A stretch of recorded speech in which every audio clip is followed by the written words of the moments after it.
I'll be the millionth person to say that Into the Spider-Verse and Across the Spider-Verse are some of the best animated movies of all time. However, with recent news hitting mainstream to Beyond the Spider-Verse being delayed indefinitely, and a lot of drama surrounding the actors, to actors coming out saying they haven't even done any voice work for the upcoming movie, to employees coming out and saying that the production for the past movies were a fucking nightmare. And that's exactly what I want to talk about in this video. See, Into the Spider-Verse was a revolutionary film, and it's the only film out of the three that went on to win the Oscars for Best Animated Film.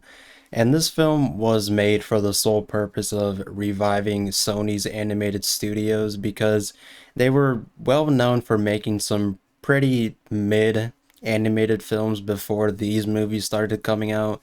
And Across the Spider-Verse was just a successful film, earning over $690 million at the box office. However, employees have come out speaking about how awful the production for the second movie was financially and physically. There were over 1,000 animators working on Across the Spider-Verse, and over 100 of those animators left the production because of how awful the production was. That also makes the Across the Spider-Verse the biggest team of animators for an animated film ever. But if 10% of your team leaves, then there is something awful going on behind the scenes. And in the midst of all this chaos, there was one name that kept popping up whenever discussing this awful production, and that was Phil Lord. Phil Lord is obviously a large part of these two films' success, yet employees did not like his managing style. They go as far to say that Phil Lord would often make last minute changes, and if he ever had a decision that countered the other director's decisions, then it would be his decision that would be final.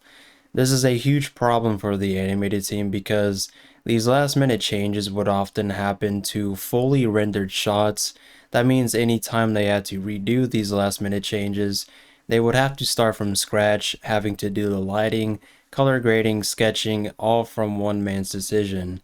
Now, it's perfectly normal for a film to have to do reshoots or redos at the last minute, yet employees described that they had to do 11-hour work days, 7 days a week for over a year just to make up for any lost time. This affects many artists for simply one change. This is all made worse because Sony Pictures Imageworks is not a union studio, meaning that when it came to making these decisions, the artists had very little bargaining power.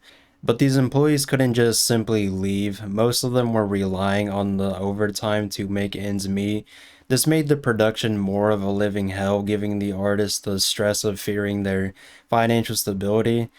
This also made the situation a nightmare for international workers since most of them were working on visas, which made it more difficult for them to leave the project, therefore making them having to endure this awful production. This made a ton of artists leave because they simply could not handle working on this project anymore. They could not handle the 11-day workdays for 7 days for over a year, and honestly, there is no blaming them.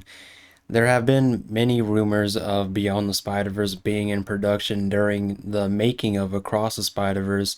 However, those rumors were quickly shut down, as one of the actors, Jarrell Jerome, says that he hasn't even begun any voice work for Beyond the Spider-Verse. And voice work is typically one of the first things done for an animated film, as it gives animators a good idea of how the character is going to be talking, acting, and what they're going to be doing in that specific sequence. Yet, if voice work hasn't even begun for a character that I can assume is going to be one of the most focused characters in Beyond the Spider-Verse, then it gives us a pretty good insight that the animation for this film hasn't even started. 2029 seems to be a reasonable release here for Beyond the Spider-Verse, but I wouldn't be surprised if it got delayed even more. I hope that this doesn't become the norm for big blockbusters nowadays, because it seems that every time a movie comes out, there's always some huge drama about how awful the production side of things were for the film. It seems to be that every film is rushing their artists and making their artists work God knows how much overtime just to meet these insane deadlines. It's made especially worse whenever Sony blames the delay for Beyond the Spider-Verse on the WAG strikes, when Beyond the Spider-Verse is the only movie in Sony's catalog that was not affected by the strikes. The main issue with this movie really is the management. These insane deadlines have pretty much just become the norm nowadays. And the strange thing about this situation too is that if you watch Across the Spider-Verse with this mindset, a lot of these sequences start to make a lot of sense. Like there's a lot of shots in the movie where everything is just still and the only thing moving is the camera to make it look like it's moving. I made a review on Across the Spider-Verse a while ago, and in that video, one of the main things I said that I had issues with this movie was that just how obvious the animation flaws were in a lot of these shots. But I didn't give the film too much shit since obviously it's not the lack of talent from the artist, it's the fucking insane deadlines that just drains the hell out of everyone's spirit. It's honestly really sad seeing all these VFX artists and animators coming out speaking about how awful of a production these films really were. I think if these films were just given a bit more time and a little bit more consideration, then I think there could be a healthier relationship between the animators and the studio. These movies are amazing, but I can't ignore how much drama and shit has been circulating these movies from its first animated film. But yeah, that's about it for this video. This is a really horrible situation for these animators, and I just wanted to shine a light on where we were for Beyond the Spider-Verse. And I think I can speak for everyone that everyone is just fine waiting for this movie. Like, we all want Batman Part 2 to come out and GTA 6 and, of course, Beyond the Spider-Verse. And we're all chewing our fingers to the bone waiting for these projects to come out. But honestly, I think everyone can wait. No one's exactly eager to go to the theaters anymore and fucking spend $50 on a fucking ticket. And honestly, I can't blame you. But yeah, that's about it.